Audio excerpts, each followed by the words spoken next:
প্রিয় ষষ্ঠ থেকে দশম শ্রেণী শিক্ষার্থীদের এসো সবাই জানি চ্যানেলের পক্ষ থেকে জানাই আন্তরিক শুভেচ্ছা আর অভিনন্দন।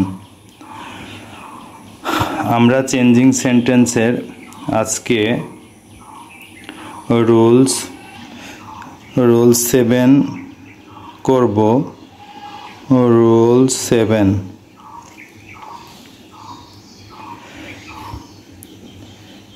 as soon as ... যুক্ত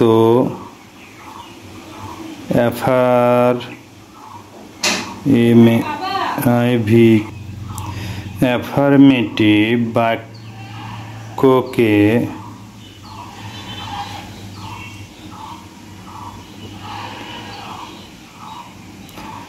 নেগেটিভ করতে হলে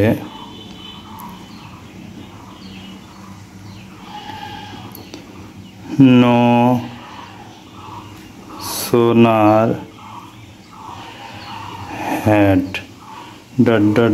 দেন দুই দিকে কমা, ইনভার্টেড কমা,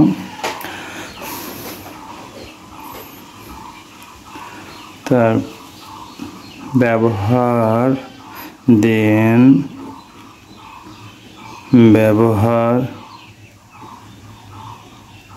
করতে হবে। এক্ষেত্রে as soon as এর পরিবর্তে নো সোনার হ্যাড এবং কমা দি ব্র্যাকেট কমা এর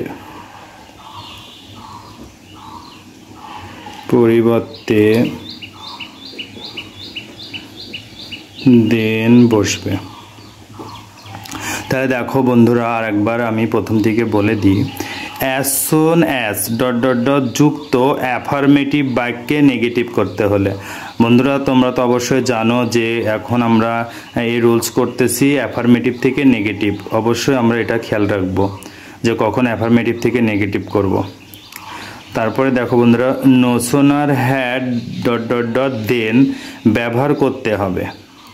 এক্ষেত্রে as soon as এর পরিবর্তে নো সোনার হ্যাড এবং কমা এর পরিবর্তে দেন বসবে। তাহলে কমা উদাহরণে বা এক্সাম্পলে আমরা যদি কমা থাকে তাহলে দেন বসবে, আর as soon as থাকলে আমরা নো সোনার হ্যাড বসাবো। দেখো এক্সাম্পল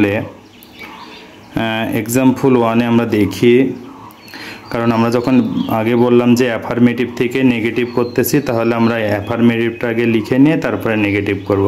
তাহলে আমরা লিখব যে as soon as he came here, I met him. দেখো বন্ধুরা, এখানে এক্সাম্পলে অ্যাফার্মেটিভে as soon as he came here I meet him।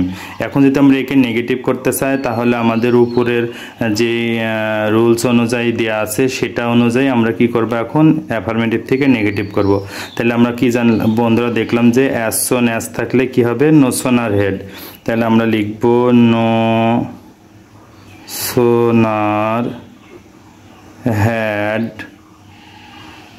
তারপরে কি আছে হি। এবার কেম আছে, কেম থেকে আমরা পরিবর্তন করব কি কাম, তাহলে লিখব কাম হিয়ার। এবার ইনভার্টেড কমা উঠে কি বসবে,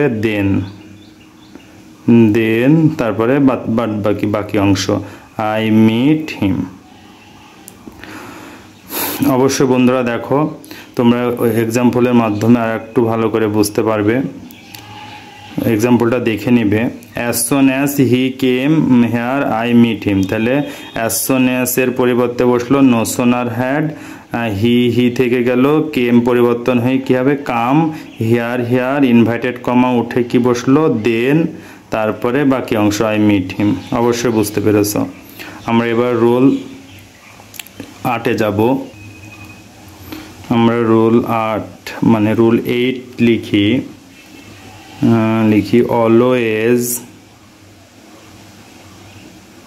অলওয়েজ যুক্ত অ্যাফার্মেটিভ বাক্যকে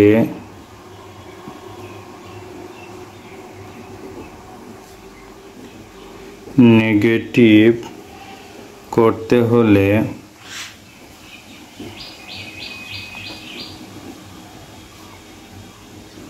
অলওয়েজ এর পরিবর্তে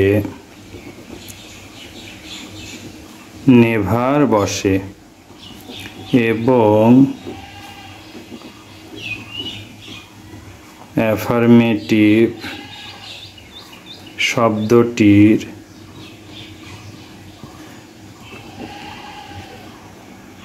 বিপরীত শব্দ বসে। তাহলে বন্ধুরা দেখো কি অলওয়েজ যুক্ত অ্যাফার্মেটিভ বাক্যকে নেগেটিভ করতে হলে, তাহলে অলওয়েজ যুক্ত যখন আমরা দেখবো একটা এক্সাম্পলে অলওয়েজ থাকবে, তখন অলওয়েজকে আমরা নেগেটিভ যখন করব তখন কি অলওয়েজ এর পরিবর্তে মানে অলওয়েজ এর পরিবর্তে বসবে নেভার, তখন অলওয়েজ আর থাকবে না, কি বসবে নেভার বসবে, এবং অ্যাফার্মেটিভ শব্দটির বিপরীত শব্দ বসবে। যখন অ্যাফার্মেটিভ থাকবে অ্যাফার্মেটিভের বিপরীত শব্দ মানে অ্যান্টোমিন, যেটা আমরা এর আগের রুলসে দেখেছি, যারা দেখোনি অবশ্যই আগের পার্টগুলো দেখে নিবা। অ্যাফার্মেটিভ শব্দটির বিপরীত শব্দ বসবে। তাহলে আমরা একটা এক্সাম্পল দিই, দেখো এক্সাম্পলে আমরা লিখি অ্যাফার্মেটিভ, আমরা কি জানলাম যে অ্যাফার্মেটিভে কি থাকবে অলওয়েজ, তাহলে অলওয়েজ স্পিক দ্য ট্রুথ, তাহলে আমরা এই থেকে আমরা নেগেটিভ করি। বন্ধুরা দেখো নেগেটিভ করলে অলওয়েজ এর পরিবর্তে কি লিখবো নেভার, অবশ্যই তোমরা জেনে গেছো এর আগেই, যখন আমি এই রুলসটা দিয়েছি তখনই তোমরা পারবে জানি আশা করি।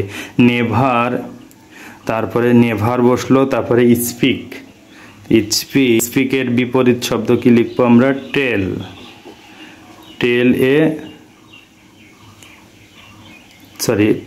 The truth.